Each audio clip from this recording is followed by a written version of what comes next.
மக்களே, சொந்த வீடு கட்டணம் என்று நினைக்கையிலே தடைகள் வருதா? எந்த தடையாய் இருந்தால் என்னங்க, தடைகள் தவிடுபடியாக இந்த கோவிலுக்கு போங்க.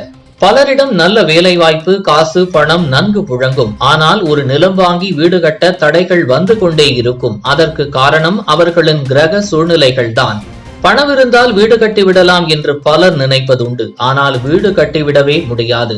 அதற்கு பல தடைகள் படும். அதற்கெல்லாம் நேரம் காலமும் கூடி வர வேண்டும். மேலும் அவர்களுக்கு ஏதாவது ஒரு தோஷம் இருந்தால்தான் தள்ளிக்கொண்டே போகும்.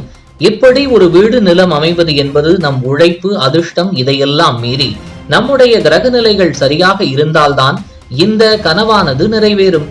அப்படியான கிரக கோளாறுகளை சரி செய்ய பல கோவில்கள், தலங்கள் உண்டு.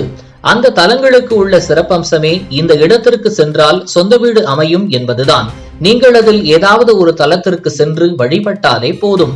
சொந்த வீடு அமைய சில கோவில் பரிகாரங்கள் மற்றும் வழிபாட்டு முறைகள் தமிழ் பண்பாட்டில் மற்றும் நம்பிக்கைகளில் முக்கிய இடம் பிடிக்கின்றன. இதோ சில பரிகாரங்கள். திருநாளக்கிரி குரு பகவான் கோவில், திருச்சி அருகே. குரு பகவான் வீட்டை கொடுக்கும் கடவுளாக கருதப்படுகிறார்.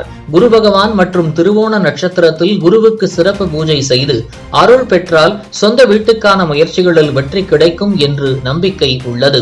சனீஸ்வர பகவான் கோவில், திருநள்ளாறு. சனீஸ்வர பகவான் வாழ்வில் சிரமங்களை நீக்கி சொந்த வீடு அமைக்க உதவுபவர் என நம்பப்படுகிறது.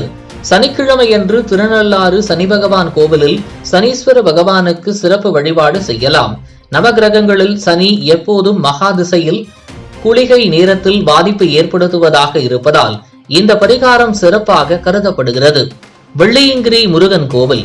முருக பகவானுக்கு சிறப்பு வழிபாடு செய்வதும், முருகனுக்கு அஷ்டோத்திரம், கந்தசஷ்டி கவசம் பாராயணம் செய்வதும் சொந்த வீடு அமைக்க உதவியாகும்.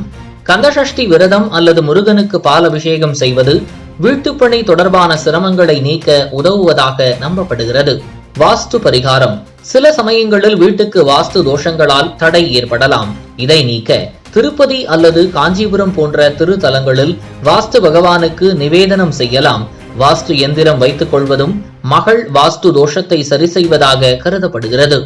நாகதோஷ பரிகாரம். நாகதோஷம் காரணமாக வீட்டு விஷயங்களில் தடைகள் ஏற்படலாம். இதற்கு குன்றுக்குடி அல்லது நாகர்கோவில் போன்ற சப்த மடங்களில் நாகபூஜை அல்லது நாகதோஷ நிவர்த்தி பூஜை செய்யலாம்.